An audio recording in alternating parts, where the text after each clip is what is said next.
So my name's Louise Atkinson. I'm a visual artist and educator, and I work on lots of different projects. My name's Victoria. I am a visual artist and community artist. So we both work on the Highrise Project, basically working with different organisations, different communities, and obviously more recently with Leeds 2023. So the project is, we've called it Collective because it's a space for people to come together and create art.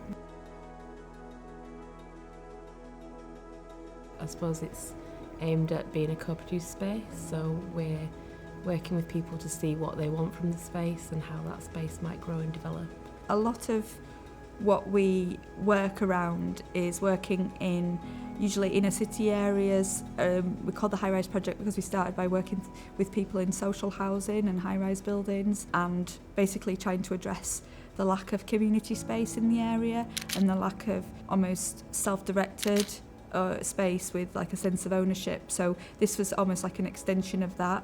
Rather than setting up a group where we were the clear facilitators, it was more about holding space for people to kind of develop their own direction and see actually what they came up with, as opposed to us sort of saying this is what's available.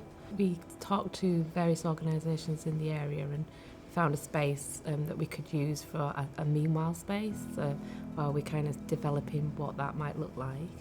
And we invited people to come in and use the space, and I think we asked them what they wanted from that space, what they needed, what they thought an art space should look like, and I think we're just continuing to ask those questions even now, so we're still developing. It's still in a process of co-production. We wanted a sense of consistency, so that there was something that was always there. So even if it wasn't because it wasn't a course or something or a group, it was available for people to use as and when they needed it.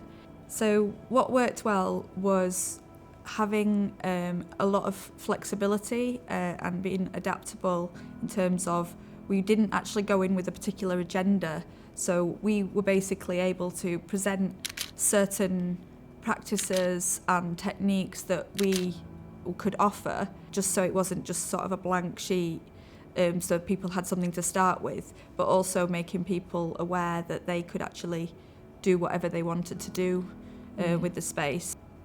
You're always learning and you're always growing, so every time you start a project, you're probably going to do it differently because you'll have learned something during that project. But I think anything we would have done differently is because we did the other things first. Yeah. So I feel like it's all led to this point. So where we are now is basically we are doing these one-to-one mentoring sessions as a way to kind of bring people into the space, but also to tailor that support more, to build confidence. So when we're actually kind of even getting like a broader demographic of people coming in who are still sort of the core community people, but it's kind of almost giving them a hook about understanding why they would come to the space and then kind of joining that community. So theoretically we would have done that first, but we wouldn't have got to that point had we not done all of the other stuff.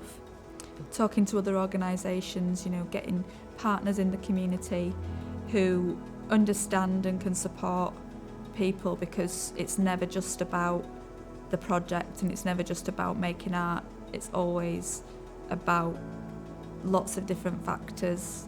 We signpost to a lot of different organisations, we hear a lot of stories, and so there's a lot of kind of almost pastoral care in there. I suppose being aware that there are so many barriers to people being able to do art, especially right now. I mean, there's not just about having a space, it's about how do I get there, have I got the mental capacity to do this, what's going on in the world that's stopping me getting there. So yeah, just being aware that just having a space is not always just enough. What's been really positive as well is the fact that because we've been working on other projects in the community before this, we've kind of built up relationships with people who've then continued to come back and work with us. So it's not just a case of us facilitating classes or groups, but almost like developing a cohort of co-facilitators or co-creatives who can then go on and do their own careers or support each other in some way.